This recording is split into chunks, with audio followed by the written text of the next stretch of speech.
And yes, this video is exactly about what the thumbnail says, how to diagnose this with AI.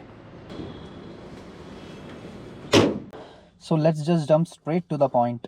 No matter you have this OBD tool or this one or any other one, the limitation is not what the tool can do. The limitation is how much do you understand. So we usually ask about what are the capability of the tools. In reality, we start to judge whether it can read or erase the codes. Yes, every tool can do that. Whether the tool is capable of doing the adaptations and basic settings. Yes, almost these days quite a lot of tools can do that. But that's not the point. The real thing, the real power lies not with the tool, with the one who is using it. So it really doesn't matter whether you have this one or this one. The real question is about how much do you understand. And the reality is, as a DIYer, not much. And that is kind of the limitation we have. So now we have two ways. The difficult way and the easy way. The easy way is already in the thumbnail, and the difficult way is you can have a service manual or also known as workshop repair manual. You can go through a PDF which is almost 24,000 pages and figure out what's the problem. So by this point, everyone knows that I drive this thing. It's a Superb 2017 CJSA DQ200 dry multi-clutch. And honestly, this specific transmission is not known for good things in the past. This one is a little better, but still, as someone who drives DQ200, I also have some questions. It is already driven close to 86,000 kilometers. So I am now worried about how much my clutch will last, so that I can prepare myself mentally, because I really don't want to have not so good surprises. So the point of the video is, it really doesn't matter which diagnostic tool you have. I have two, basically I have three. The third one is not good enough to display in the video.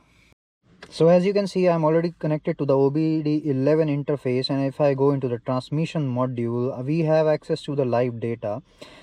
But the real limitation is, what are these things? Analysis 10, 11, analysis 11, 12, 13, 14, and so on till the time we have analysis 137. So I already told you the difficult way. You can go through 24,000 pages of a PDF to know what to do and when to do and how to interpret that data. Or there's an easy way out. Like if you want to go through what is the amount of life left on your clutch pack, you just go to clutch 1, and there are 1,000 things, 1,000 factors, not exactly 1,000, but I guess multiple factors in clutch 1. How to read and how to interpret what each value mean, that is the difficult thing.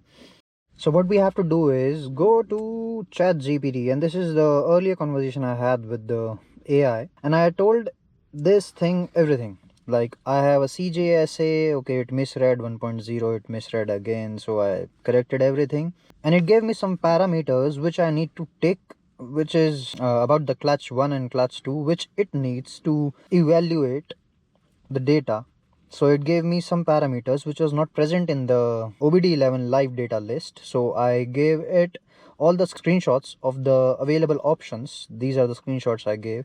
Then it chose all the options I need to take, and I gave it all the values like this, and it gave me the answers. It interpreted all the data. It said clutch 1 healthy mid-life, clutch 2 mid-late life but not crucial yet, expected because the DQ200 doesn't want to stay in first gear. Like within 3-4 seconds it shifts to second and crawls in second. So the clutch 2 is supposed to be a little bit more warm than clutch 1. It also evaluated the unsteady friction values, how many amount of slips you are experiencing. So based on my 85,000 kilometers, it gave me a plan. Then when should I be ready for a multi-clutch replacement, like 110,000 kilometers.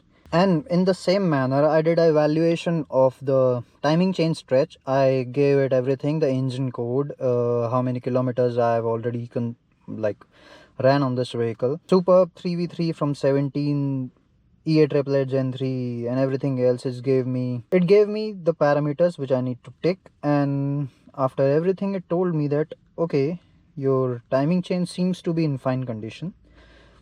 Don't worry about it right now. Everything the same way. I gave it screenshots of the options available. So it asked me a few things out of that, and it told me that I need to take values at idle and then at 1500 rpm, and then after a 10-15 minute drive and idle again, so it can interpret the data based on the live readings. This is quite a powerful tool if you know how to read, and honestly means it's quite easy. You can go ahead, do this thing for yourself and protect yourself from not so pleasant surprises. That is the whole point of the thing. The only limitation we had is we had the access to the data, but we don't know how to interpret it. Now we don't have to. So in the same way, yesterday I did some work on my friend Superb, which is exactly the same car I have, and I prepared a sheet where all the data is mentioned. Everything, DSG evaluation, timing chain evaluation, tire depth, brake pads, everything else. It will help me in remembering what I did and how is the car performing over the time. So basically now the only limitation you can have is you don't have a OBD tool which have the capability to extract live data. And now a lot of people will ask me which tools are good. So I'll do one thing in advance, that I'll leave links to a few products in every price bracket which I have the capability to extract live data, so that I don't have to answer the same questions again and again. Go ahead, power is in your hands now.